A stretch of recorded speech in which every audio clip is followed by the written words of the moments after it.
हौसला रखो प्रफुल्ल, हम थोड़ी देर में पहुंचने वाले हैं। डॉक्टर साहब कितना टाइम लगेगा? और जल्दी पहुंच जाएंगे। हौसला रखो प्रफुल्ल, मैं तुम्हें कुछ नहीं होने दूंगी प्रफुल्ल। ये अपराधी लोग हैं ना, कुछ ही बहाने बनाते हैं। हार्ट अटैक हो गया ताकि बस कानूनी कार्रवाई ना। पता है ये मामला है वैसे भी हॉस्पिटल के मालिक का, डॉक्टर रंजीत के। डॉक्टर रंजीत ही है ना?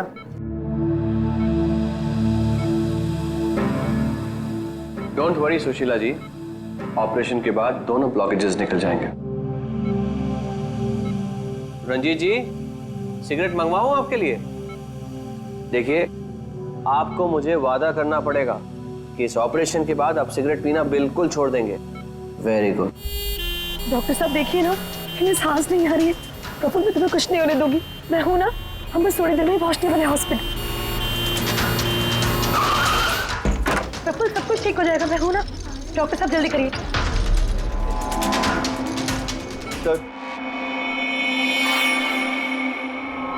सर बाहर मीडिया वाले जाने को तैयार ही नहीं हो रहे। उनको लग रहा है ये सर्जरी, ये सब कुछ एक नाटक है।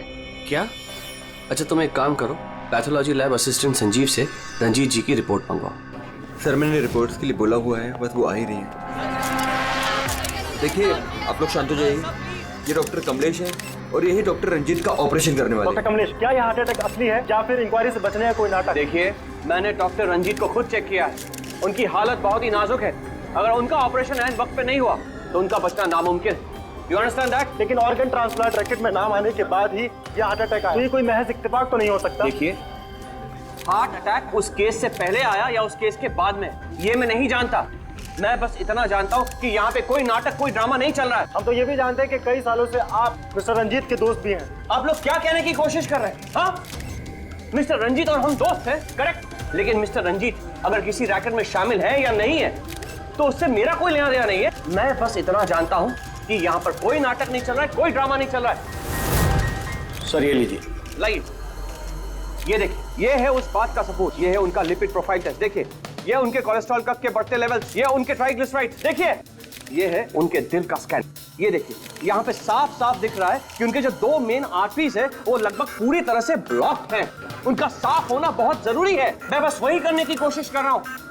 कल सुबह उनका ऑपरेशन है और आप लोगों को जो भी सवाल पूछते हैं ना, उनके ऑपरेशन के बाद, उनके होश में आने के बाद उनसे पूछ ली। Thank you very much.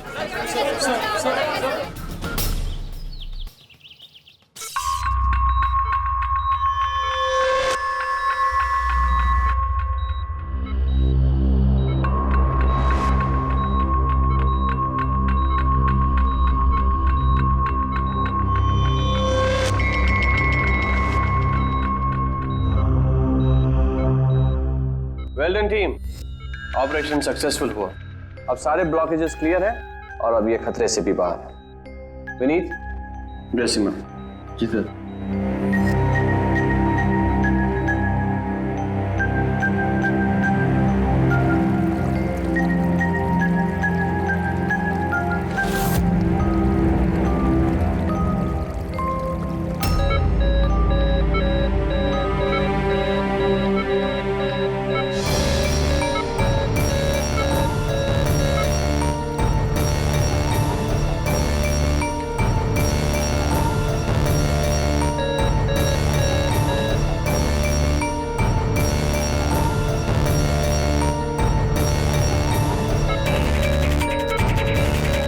Sir इन्हें हार्ट अटैक आया है।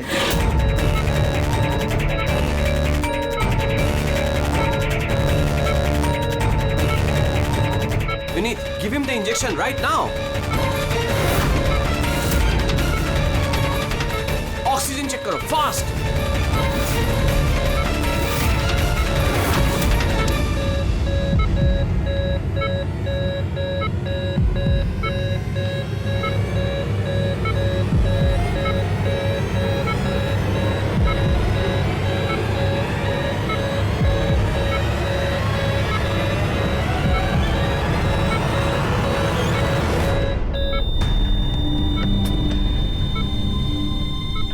ये कैसे हो गया?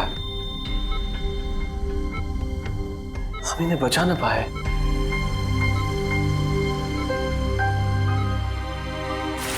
मौत नहीं ऑफिसर, मर्डर हुआ है। मर्डर? जी। पर डॉक्टर रंजीत की मौत तो हार्ट अटैक से हुई है ना? हार्ट अटैक तो हुआ है लेकिन अपने आप नहीं हुआ है। क्या मतलब? आइए मैं आपको दिखाता हूँ, आइए।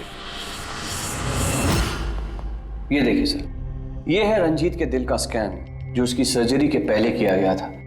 ये 2 आर्टरीज, ये पहली वाली लगभग 50% ब्लॉक्ड है जबकि दूसरी वाली 80% ब्लॉक्ड है। और ये दूसरा स्कैन देखिए सर, जो सर्जरी के तुरंत बाद ही लिया गया था, जिसमें कोई ब्लॉकेज बिल्कुल नहीं है। इसका मतलब ये हुआ कि हमारा ऑपरेशन सफल था। लेकिन फिर अचानक डॉक्टर रंजीत को दिल का दौरा पड़ा और हम उन्हें बिल्कुल बचा ना सके। तो इसीलिए आप कह रहे हैं कि रंजीत को हार्ट अटैक नहीं बल्कि किसी ने मारा है? सर, मुझे पूरा यकीन है कि डॉक्टर रंजीत की हत्या ही हुई। अब चौंकाने वाली बात यह है कि यहां पे एक ब्लॉकेज है जो सर्जरी से पहले किए हुए स्कैन में था ही नहीं, और इसी की वजह से हार्टरी में 100% ब्लॉकेज हुआ, जिसकी वजह से फाइनली डॉक्टर रंजीत की मौत हो गई। हाँ मगर डॉक्टर साहब, कभी कभी सर्जरी के वक्त भी तो खून का थक्का आ जाता है, उसकी वजह से हार्ट अटैक आया होगा। होता है सर, लेकिन इतना बड़ा ब्लॉकेज यूं मिनटों में नहीं बनता, इसके लिए सालों लगते हैं सर। सुबह के 7 बजे जब हमने ये पहला स्कैन निकाला था तो इसमें कोई ब्लॉकेज बिल्कुल नहीं था सर। महज 15 से 20 मिनट के अंदर अंदर इतना बड़ा ब्लॉकेज कैसे बन सकता है सर, बताइए। डॉक्टर साहब, क्या कोई ऐसे किसी की आर्टरी ब्लॉक कर सकता है? किसी ने कैसे ऐसा किया होगा ये तो मुझे भी नहीं पता। वो हम पता लगा लेंगे डॉक्टर साहब, लेकिन आप सिर्फ इतना बताइए, किसने किया होगा, ये कौन कर सकता है, बताइए। मुझे नहीं लगता कि रंजीत जैसे भले आदमी के साथ ऐसा कोई कर सकता है। और सब जहां तक हमें मालूम है, डॉक्टर रंजीत वही है ना जिनके ऊपर ऑर्गन ट्रांसप्लांट के मामले में गड़बड़ी करने का केस चल रहा है? हाँ चल रहा है, लेकिन उसके बारे में मुझे कोई जानकारी नहीं। चलो, thank you doctor. Abhijeet, body को फोरेंसिक लैब भेज दो, डॉक्टर साळुंखे को पूरी बात डिटेल में बता देना। Very interesting. I know. Boss, doctor Kamlesh का शक एकदम सही था। रंजीत का खून ही हुआ है, उसकी आर्टरीज में ब्लॉकेज था नहीं, ब्लॉकेज करवाया गया। ब्लॉकेज करवाया गया मतलब? बहुत चौंकाने वाली बात है। क्या कुछ नई बात बताया आप? नई बात बताता हूँ, आइए। ये देखो बॉस, ये इंसान का दिल है और ये है वो ब्लड वेसल्स, आर्टरीज, जिनकी वजह से दिल में खून आता जाता है। अब ये आर्टरीज 2 तरीके से ब्लॉक हो सकती है बॉस। या तो खून में कोलेस्ट्रॉल की मात्रा ज्यादा हो जाए और आर्टरीज में प्लाक जमा हो जाए। ये देखो इसका क्रॉस सेक्शन, ये प्लाक इकट्ठा हो गया, प्लाक इकट्ठा हो गया है और आर्टरीज ब्लॉक हो गई। दूसरी वजह, किसी भी कारण से खून का थक्का जम जाए और आर्टरीज को ब्लॉक कर देना। अब इसकी सर्जरी में ये जो 2 ब्लॉकेजेस थे, ये तो सर्जरी के दौरान क्लियर हुए थे, ठीक है, लेकिन फिर भी इसकी मौत हुई हार्ट अटैक की वजह से ही हुई। और वो है ये तीसरा आर्टरी का ब्लॉक, जिसकी वजह से हार्ट अटैक हुआ। और इस ब्लॉक की कोई और ही वजह है बॉस। ब्लॉक की वजह कुछ और है मतलब? इसकी वजह है पॉलीएक्रिलेट पॉलीमर। Polyacrylate polymer? ये कोई खतरनाक केमिकल है क्या? नहीं फ्रेडी साहब, ये केमिकल तो ऑलमोस्ट हर घर में मौजूद होता है। मैं दिखाती हूँ आपको। ये डायपर देख रहे हैं, ये केमिकल हर डायपर और सैनिटरी नैपकिन के अंदर होता है और इसका काम है किसी भी लिक्विड या तरल पदार्थ को जेल में बदलना। ये है पॉलीएक्रिलेट पॉलीमर के क्रिस्टल्स। अब मैं इसको के ऊपर पानी डालती हूँ।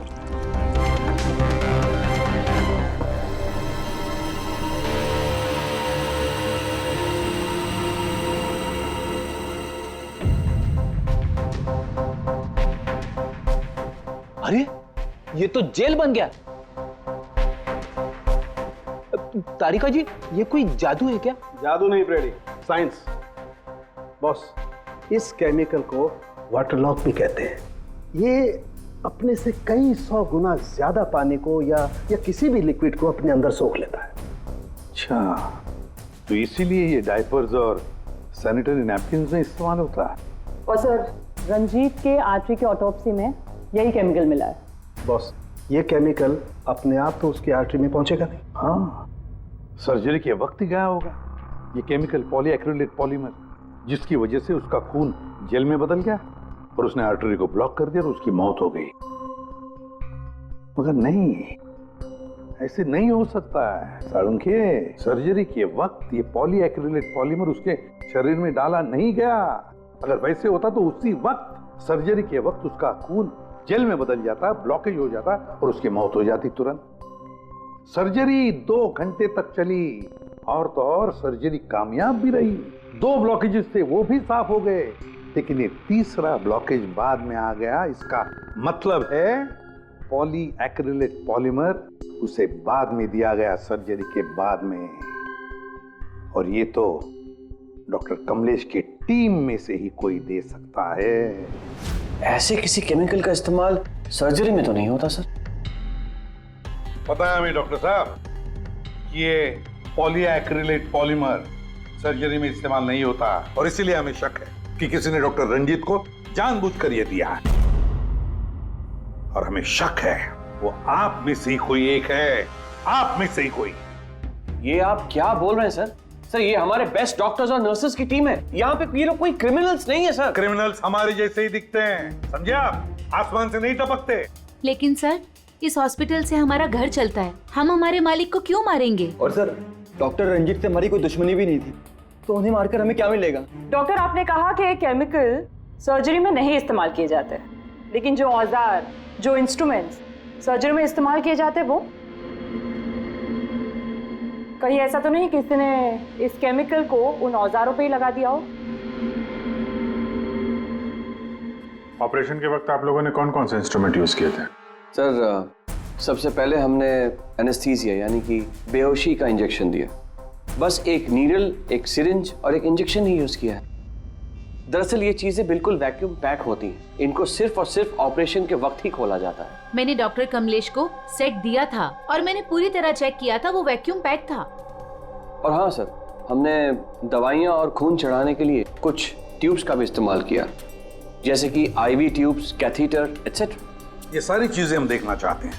एक सर्जरी में इस्तेमाल हुई चीजें हम दोबारा इस्तेमाल नहीं करते, उसको जला के नष्ट कर देते हैं। और वो सारी चीजें कल ही हमने भिजवा दी थी और अब तो सब ये। कहाँ पर है ये सारी चीजें? कहाँ डिस्ट्रॉय करते हैं आप लोग? सर, इंसिनरेटर रूम में। इंसिनरेटर रूम में? फ्रेडी, तारिका, जाओ जाकर देखो जल्दी।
इसे जल्दी से बाहर निकालो, हम लोग सीआईडी से। चलो निकालिए बाहर।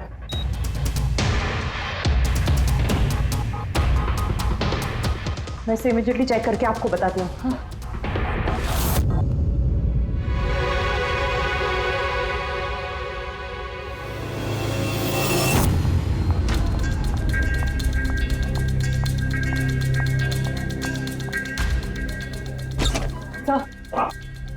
सर, एक IV ट्यूब, IV बैग और एक सेंट्रल लाइन में से मुझे पॉलीएक्रिलेट पॉलीमर के ट्रेसेस मिले हैं। क्या?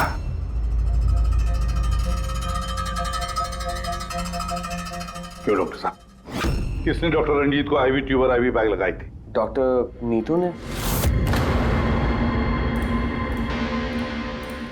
जी सर, मैंने ही उनको सेंट्रल IV लाइन लगाई थी, पर मुझे नहीं पता कि उसमें वो केमिकल कैसे आया। आपको नहीं पता तो किसको पता है? उस ट्यूब में हमें केमिकल के ट्रेसेस मिले हैं, तो ट्यूब आपने लगाई थी। देखो डॉक्टर नीतू, क्यों किया तुमने ये? क्यों किया? सर आप प्लीज मेरा विश्वास कीजिए, मैंने ऐसा कुछ नहीं किया है। और मैं ऐसा क्यों करूंगी सर? सर मैं एक गोल्ड मेडलिस्ट स्टूडेंट हूँ, डॉक्टर बनना मेरा सपना था और ये मेरी पहली जॉब है। रंजीत सर को मार के मुझे क्या मिलेगा सर? एसीपी सर, मैं आपसे हाथ जोड़कर विनती करता हूँ कि प्लीज आप हम में से किसी पे शक मत कीजिए। हम में से ऐसा कोई नहीं कर सकता। आप खुद ही सोचिए, अगर हम में से किसी ने भी ऐसा किया होता तो हम खुद आपको यहाँ क्यों बुलाते? बस वो केमिकल आईवी ट्यूब और आईवी बैग में से मिला है, और वो डॉक्टर नीतू ने लगाया था। अगर डॉक्टर नीतू ने नहीं लगाया तो फिर और किसने लगाया? है कोई जवाब?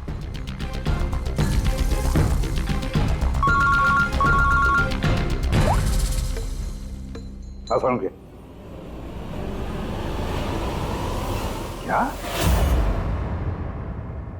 या साळुंखे, अभी अभी तक तो तू ये कह रहा था कि पॉलीएक्रिलेट पॉलीमर से कोई भी लिक्विड कुछ ही सेकंडों में जेल में कन्वर्ट होता है। अब तू कह रहा है कि डॉक्टर रंजीत की सर्जरी से पहले उसे ये पॉलीमर दिया गया था। कैसे? ये कैसे हो सकता है? हाँ? बॉस, जब मैंने रंजीत की ऑटोप्सी को और बारीकी से चेक किया तो मुझे पॉलीएक्रिलेट पॉलीमर के अलावा एक और केमिकल भी मिला। और एक केमिकल मिला? कौन सा? जेलेटिन। जेलेटिन तो घुल गया है, लेकिन उसके ट्रेसेस अभी भी बाकी हैं बॉस। यार तू कहना क्या चाहता है? मुझे आश्चर्य इस बात का है कि जेलेटिन आखिर उसके खून में गया तो गया कैसे? जेलेटिन, ये कैप्सूल का खोल जेलेटिन का बना होता है जिसमें दवाई भरी जाती है, और ये कैप्सूल शरीर में तब तक नहीं घुलता है जब तक वो अपनी जरूरी जगह पर नहीं पहुंच जाए, क्योंकि इस जेलेटिन को घुलने में थोड़ा वक्त लगता है। ये देखो, ये जेलेटिन का कैप्सूल ये हमने पानी में डाला, अब इसे घुलने में थोड़ा वक्त लगेगा। तो मतलब साळुंखे, तेरे कहने का मतलब है कि जिसने भी ये किया है उसने पॉलीएक्रिलेट पॉलीमर रंजीत के शरीर में इस कैप्सूल के जरिए डाल दिया। नहीं बॉस, कैप्सूल के जरिए नहीं, बल्कि उसने ये पॉलीएक्रिलेट पॉलीमर के छोटे छोटे क्रिस्टल्स को जेलेटिन में कोट कर दिया।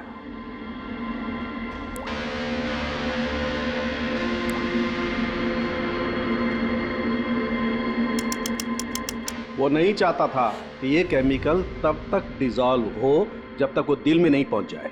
उसे सब कुछ पता था, जेलेटिन के घुलने का वक्त, केमिकल के दिल तक पहुंचने का वक्त, सब कुछ जानता था वो। इसीलिए उसने बहुत होशियारी के साथ ये प्लान बनाया और कामयाब भी हो गया। इसीलिए आपको लग रहा है कि ये काम ऑपरेशन थिएटर में नहीं हुआ है? हाँ सर, तो हमारे कैलकुलेशन के हिसाब से ये केमिकल सुबह 4 से 5 बजे के बीच रंजीत के आईवी ट्यूब या सेंट्रल लाइन में डाला गया था, जबकि ऑपरेशन हुआ 7 बजे। फिर पता लगाते हैं सुबह 4 और 5 बजे के बीच कौन गया था डॉक्टर रंजीत के रूम में। सर उस वक्त मैं घर पे था। और आपकी टीम? सर सुबह 6 बजे से पहले हम में से कोई हॉस्पिटल नहीं आया, और सुबह 6:30 बजे मेरी टीम सर्जरी के लिए रंजीत के वार्ड में गई। वैसे रंजीत ऑर्गन ट्रांसप्लांट के रैकेट में अपने फंसा था, तो जाहिर सी बात है कि उसके कुछ दुश्मन भी होंगे। तो ये सारा मामला इलीगल ऑर्गन ट्रांसप्लांट का ही है? हाँ? सर मुझे इसके बारे में तो ज्यादा जानकारी नहीं है, लेकिन लोगों ने कंप्लेन की है कि रंजीत ऑर्गन ट्रांसप्लांट की लिस्ट में धांधली किया करता था। सर कैसी लिस्ट? जब भी किसी मरीज को अपने शरीर का अंग बदलना होता, उसे जरूरत होती एक ऐसे डोनर की जिससे वो अंग लिया जा सके। कई बार ऐसे मरीज महीनों, यहाँ तक कि सालों साल भी डोनर का इंतजार करते हैं। ऐसे मरीजों की एक लिस्ट होती है, और जैसे ही डोनर मिल जाता है उस लिस्ट के हिसाब से पहले और बाद में उन्हें वो अंग दे दिया जाता है। लेकिन लोगों की ये कंप्लेन रही है कि डॉक्टर रंजीत जरूरतमंद मरीजों को वो अंग न देकर अमीर और पैसे वाले मरीजों को भारी कीमत पर वो अंग बेच दिया करता था। लेकिन इससे पहले कि इस केस का कोई भी निष्कर्ष निकल था, किसी ने डॉक्टर रंजीत को ही मार दिया। हॉस्पिटल में कल सुबह 4 और 5 बजे के बीच जितने भी लोग मौजूद थे उन सब से पूछताछ करते हैं। ऑपरेशन के पहले पूरे वक्त में उनके साथ थी। सर भाभी जी को कहीं जाना पड़ता था तो मैं और धर्म वहीं पे होते थे। रात को कौन था वहां पे? सर 12 बजे तक तो हम लोग भी थे, उसके बाद हम लोग चले गए थे। तो मैम रात को आप थी वहां पे? जी 4 से 5 बजे के बीच भी? जी हाँ, 4 और 5 के बीच में वही थी। इसे आप साबित क्या करना चाहते? मैंने मेरे पति को मारा है,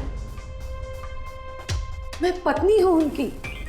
ऐसे समय में मैं उनके पास नहीं रहती तो कहाँ रहती? देखिए मैम, 4 से 5 बजे के बीच मिस्टर रंजीत की आईवी में वो केमिकल डाला गया, और अगर उस वक्त आप थी वहां पर तो जाहिर सी बात है कि आप ही ने किया। ये क्या कह रहे हैं आप? देखिए मेरे पति जैसे भी थे, वो उन पे कोई भी इल्जाम था, वो एक अच्छे पति थे, मेरे सब कुछ थे, और उन्हें मारने के लिए मेरे पास कोई वजह नहीं थी। देखिए, अगर आपने ये नहीं किया है तो जिसने भी ये किया है या जो भी 4 से 5 बजे के बीच वहां पर आया था, आपने उसे देखा तो हो गई? मैंने घड़ी तो नहीं देखी थी, लेकिन लगभग उसी वक्त वार्ड में एक डॉक्टर आया था। मैं उनका चेहरा नहीं देख पाई क्योंकि चेहरे पर मास्क था। क्या हुआ डॉक्टर? सब ठीक है ना? इनका सीआरपी रिपोर्ट नॉर्मल है। डॉक्टर आप कुछ बोल क्यों नहीं रहे? कोई चिंता वाली बात तो नहीं है ना? डॉक्टर डॉक्टर ये 4 से 5 बजे के बीच मिस्टर रंजीत को जो आईवी बैग लगा हुआ था वो किसने लगाया था? सर मैंने रात को 12 बजे लगाया था, वो सुबह तक चल रहा था। सर हो सकता है आईवी बैग्स बदल दिए गए हो। ये आईवी बैग्स आप लोग रखते कहाँ हैं और कौन कौन जा सकता है वहां पर? सर स्टोर रूम में रखते हैं और वहां पर सभी लोग आ जा सकते हैं। उस वक्त हॉस्पिटल में कितने लोग थे? सर बहुत सारे लोग थे, लेकिन रंजीत सर को जिस वार्ड में रखा गया था वो स्पेशल वार्ड था और वहां पर कोई आ नहीं सकता था। वो सिर्फ उसी मंजिल के लोग वहां पे जा सकते थे, जैसे कि पैथोलॉजी स्टाफ, नर्स, डॉक्टर्स और मरीज और उनके रिश्तेदार। और डॉक्टर तेज, आप ड्यूटी पर थे वहाँ? जी हाँ, लेकिन सर सुबह 4 और 5 बजे के बीच में मैं मिस्टर रंजीत के रूम में गया ही नहीं था सर। ना ही मैंने कोई सर्जरी वाला मास्क लगा रखा था। अगर आप मास्क पहनकर वहां नहीं गए थे तो फिर वो कौन है जो मास्क पहनकर डॉक्टर के भेस में वहां गया और रंजीत की हत्या की? सर ये जैसे कह रही हैं कि हॉस्पिटल स्टाफ के अलावा मरीज और उनके साथ आए हुए लोग भी थे, कहीं उनमें से तो कोई एक नहीं? चलो देखते हैं। आइए डॉक्टर साहब।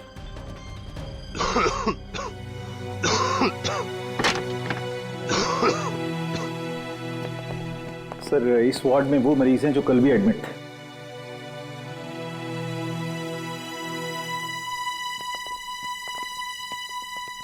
हम इनसे कुछ सवाल पूछ सकते हैं? पूछ सकते हैं सर, लेकिन इनमें से कोई भी ऐसा नहीं है जो खुद चलकर उस वार्ड तक जा सके। खुद नहीं जा सकता, लेकिन कोई तो होगा जिसने उस खूनी को देखा हो। सर इनमें से 2 मरीज ऐसे हैं जिनकी सर्जरी हुई और बाकी सब इस हालत में नहीं है कि उठकर इस वार्ड से बाहर निकले।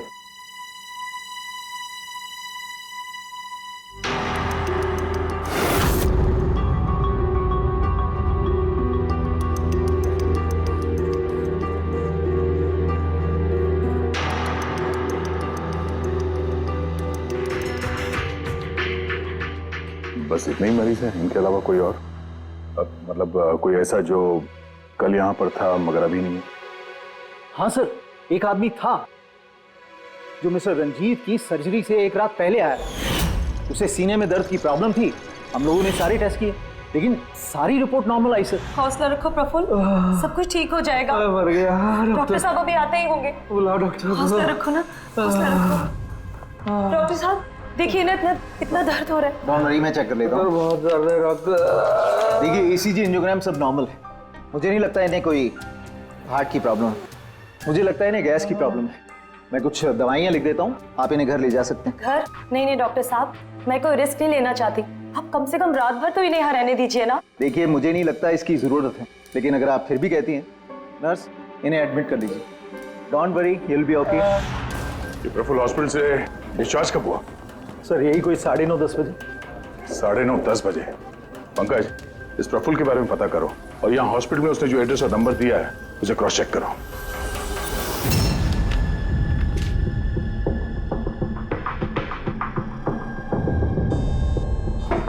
सर हाँ पंकज, प्रफुल्ल के बारे में कुछ पता चला? नहीं सर। नहीं सर, हॉस्पिटल में प्रफुल्ल ने जितनी भी डिटेल्स लिखाई थी सर, सब गलत थी। और प्लस उसने पेमेंट भी कैश में की थी सर। मगर ये वार्ड बॉय सर, ये वार्ड बॉय एम्बुलेंस में प्रफुल्ल को हॉस्पिटल लेके गया था सर। कहाँ से उठाया था उसको? मलाड से साहब, तो उसकी वाइफ को जानता हूँ मैं। वाइफ को जानते हो? कैसे?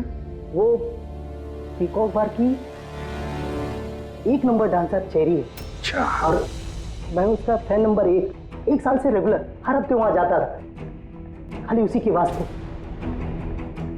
अपने को वो कभी देखी ही नहीं। और उस दिन एम्बुलेंस में कितने प्यार से अपने पति का टेक केयर कर रही थी। कसम से जान जल रही थी मेरी।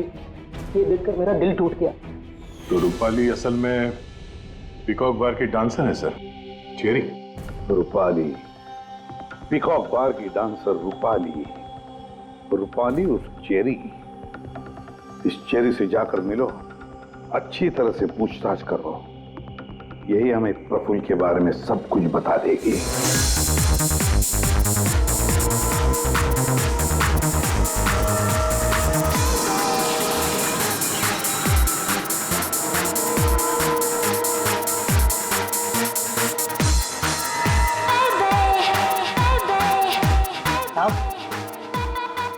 अपनी चेरी आज तो खुश दिख रही है।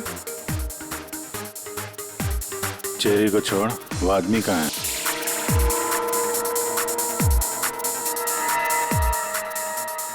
ये कहाँ जा रही है साहब?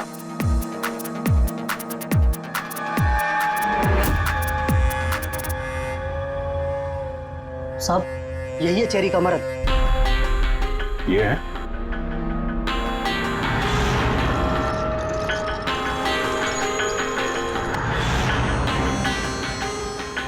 दो दिन पहले इसको हार्ट अटैक आया था। इसमें बैठ कर रोमांस कर रहा है।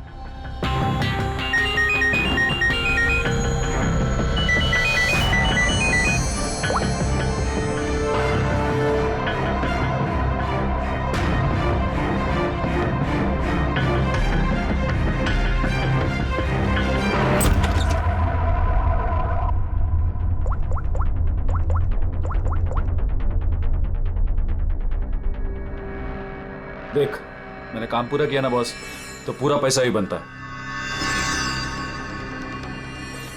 सुन सुन सुन सुन, तूने कहा उसको मार डाल, मैंने मार दिया। अभी कैसे किया, क्या किया, ये सब में घुसने का नहीं है।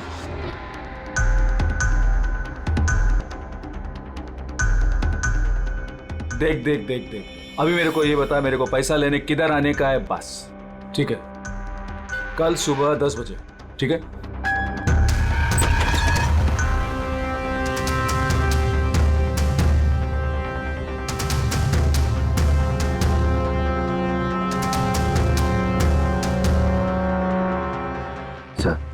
इसने मान लिया कि खून इसी ने किया है सर। अपने बॉस से फोन पे बात कर रहा था कुछ पैसे की लेन देन के लिए, और कल सुबह उससे मिलने वाला है सर। अभी पकड़ लिया इसे? नहीं नहीं, अभी नहीं। ये अपने बॉस से मिलेगा और हम लोग भी मिल लेंगे इसके बॉस से। पता तो चले असली खिलाड़ी कौन है।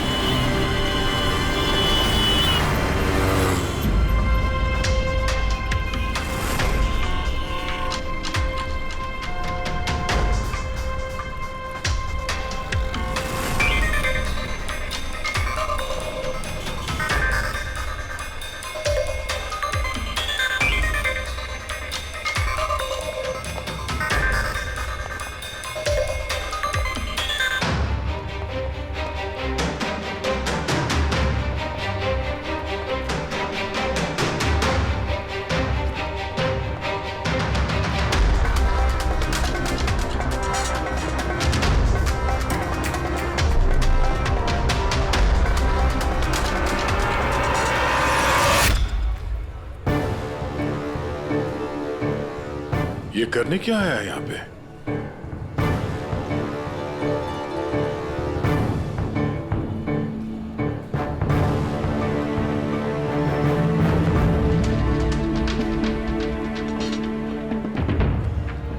यहाँ क्या करना था?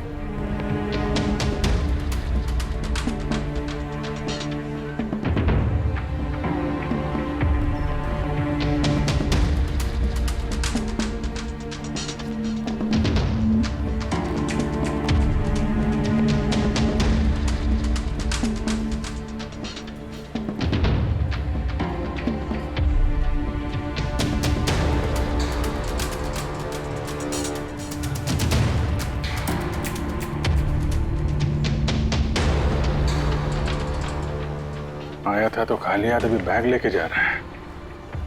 ये बॉस तो बहुत चालाक निकला है, इसको पकड़ते हैं। कौन हो तुम? अरे वो सब छोड़ो, पहले ये बैग, इसे खोल के दिखाओ, क्या है इसमें? अरे सामान है मेरा, क्या करने का आप लोगों को? कौन है आप लोग? सीआईडी। सीआईडी? ये बता कि रंजीत को क्यों मारा तूने? हैं? किसके कहने पे मारा? सर मेरा रंजीत को कौन सा रंजीत सर? कौन सा रंजीत?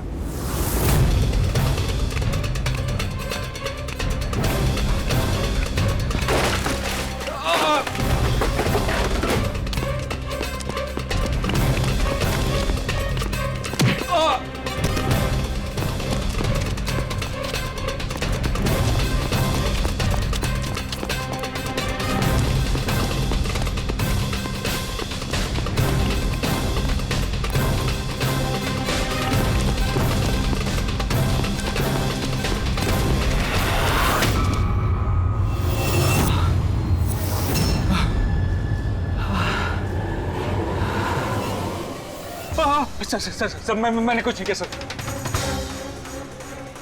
मैंने कुछ नहीं किया सर। नहीं, फोन पे तो अपना गुनाह कबूल कर चुके हो, अब जरा हमें भी बता दो। सर मैंने कोई गुनाह नहीं किया सर फोन पे सर झूठ बोला था सर, मैंने फोन पे सच बोल रहा हूँ सर। पहले झूठ बोल रहे थे कि अब झूठ बोल रहे हो? सर अभी मैं बिल्कुल सच बोल रहा हूँ आपके सामने सर मैंने कुछ नहीं किया सर, कुछ नहीं किया सर। तो वो झूठा हार्ट अटैक का बहाना करके हॉस्पिटल में भर्ती क्यों हुआ था? सर मैं उधर जमा जरूर हुआ था सर, उसको मारने के लिए जमा हुआ था सर, लेकिन सर वो मेरे मारने से पहले ही मर गया सर। मर गया? हमें अच्छी तरीके से पता है कि रंजीत के खून में वो जिलेटिन कोटेड केमिकल तुमने मिलाया था, पॉलीएक्रिलेट पॉलीमर। क्या साहब, क्या बोला साहब? सर क्या बोल रहे हो सर? इतनी बड़ा नाम अगर याद कर पाता सर तो मैं डॉक्टर नहीं बनाता सर। मैं ना सर 8वीं फेल हूँ सर, 8वीं फेल सर। ये किलोमीटर पॉली क्या बोल रहे हो साहब, मेरे को नहीं मालूम है सर। मैं उधर था, मौका मिलते ही मैं उसका गला बिला दबा के चाकू भी के अंदर करके उसको, लेकिन सर मौका ही नहीं मिला सर मौका ही नहीं मिला। वो भर्ती हो गया सर उधर, किधर जो चीर फाड़ क्या वो सर ऑपरेशन होता है ना कमरे में सर, वो उधर भर्ती हो गया सर। तो सुबह न्यूज आया सर, वो निकल लिया सर। सच बोल रहा हूँ सर, नहीं तो मेरी चेहरे से पूछ लो सर। अच्छा, तो फिर ये इतने सारे पैसे और वो फोन कॉल? सर मेरे को एक आदमी ने फोन करके कहा वो मेरे को पैसा देगा, आधा काम होने से पहले पैसा देगा और आधा काम होने के बाद सर। लेकिन वो मेरे मारने से पहले ही सर खुद ही मर गया सर। वो तो मेरे को लगा सर काय को अपना नुकसान करूं मैं सर, मैंने पार्टी को झूठ बोला सर। झूठ? हाँ, हॉस्पिटल में 4 से 5 बजे के बीच रंजीत के कमरे में तुम ही गए थे ना, डॉक्टर के भेस में? सर गया था सर पूरी रात लोगों का आना जाना चालू था सर उधर। सुबह 4-5 बजे सर थोड़ा शांति माहौल हुआ सर, तो मैं डॉक्टर का वो इधर लगाते सर मास्क और कोट बीट पहन के सर गया सर। मैं जैसे ही इसको मारने वाला था ना उधर आंटी चक गई सर। क्या बात है डॉक्टर? मेरे को असली का डॉक्टर समझे, मेरे से सवाल जवाब करने लगा। मैं डर गया सर, मैं क्या जवाब देता सर उसको, तो मैं वहां से भाग गया। सच बोल रहा हूँ सर, मैं भाग गया वहां से। वो कॉन्ट्रैक्ट किसने दिया था तुझे?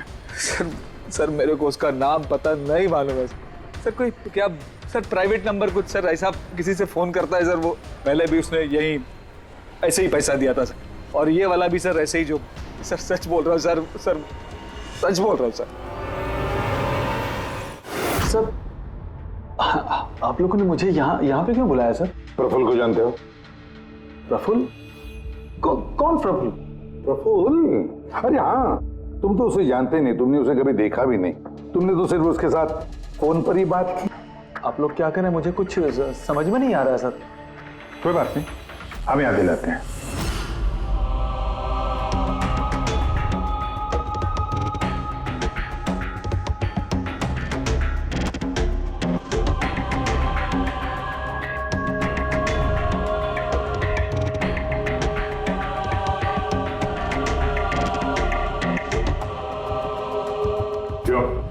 अभी भी कुछ कहना है तुम्हें?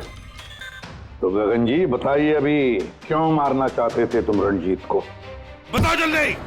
सर रंजीत साहब के साथ उस किडनी रैकेट में मैं भी था, लेकिन सर धांधली मैंने नहीं की है सर। मैं तो सिर्फ रंजीत साहब को बड़ी बड़ी पार्टियां ला कर देता था, बाकी सब तो वही किया करते थे सर। जब ये केस हो गया तो मुझे पता था कि फंसने पर रंजीत साहब सारा दोष मेरे सर पे मढ़ देंगे। इसी से बचने के लिए मैंने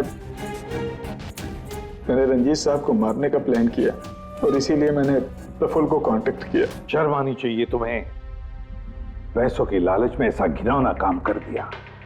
तुम्हें तो कड़ी से कड़ी सजा होगी, समझे? कड़ी से कड़ी सजा। ले जाओ इसे पंकज।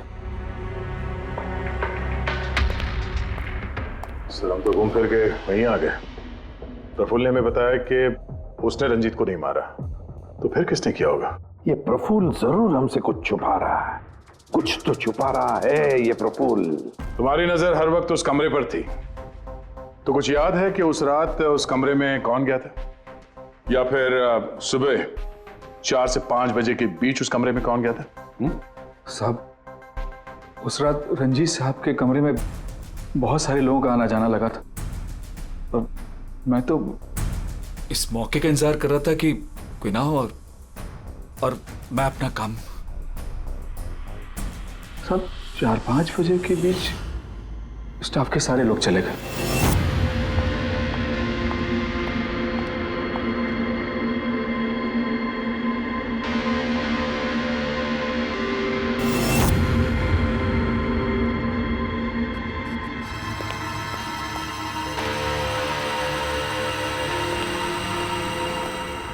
मतलब दया, अभिजीत,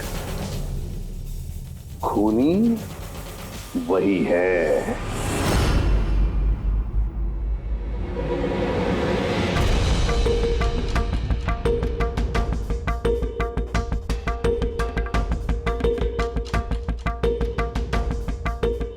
प्रफुल्ल,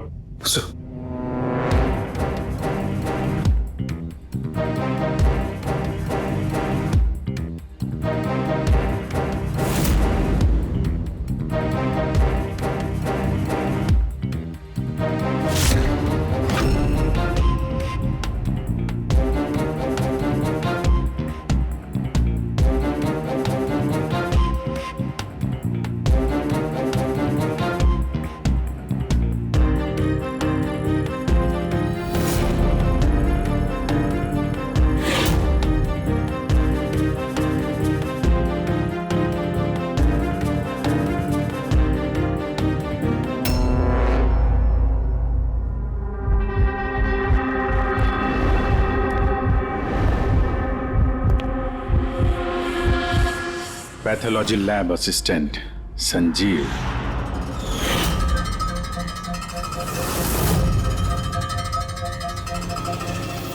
हैं सर?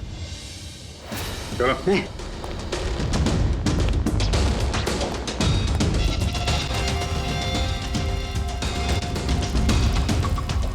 बताओ सब कुछ, सच सच बताओ जल्दी। हाँ सर,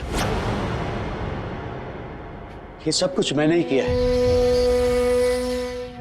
मैंने उस पॉलीमर को वो सेंट्रल लाइन में डाला था ताकि वो मर भी जाए और किसी को शक तक ना हो।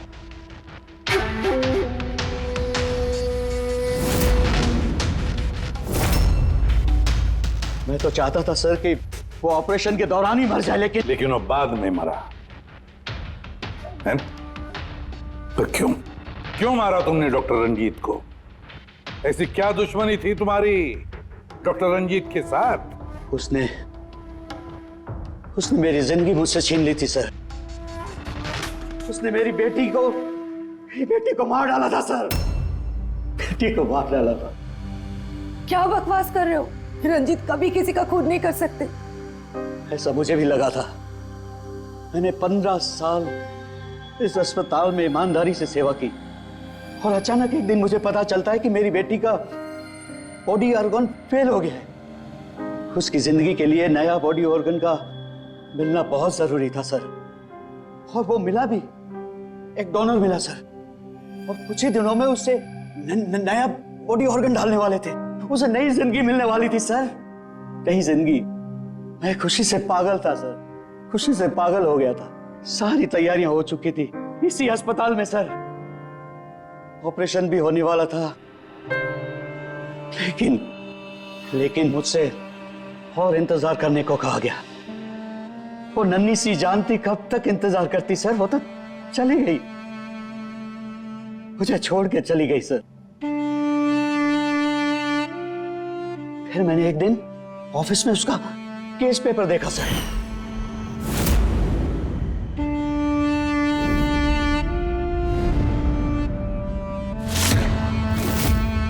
तो मुझे पता चला कि उसका बॉडी ऑर्गन तो मैच हो गया था सर, लेकिन मुझे झूठ कहा गया था कि मैच नहीं हो रहा है।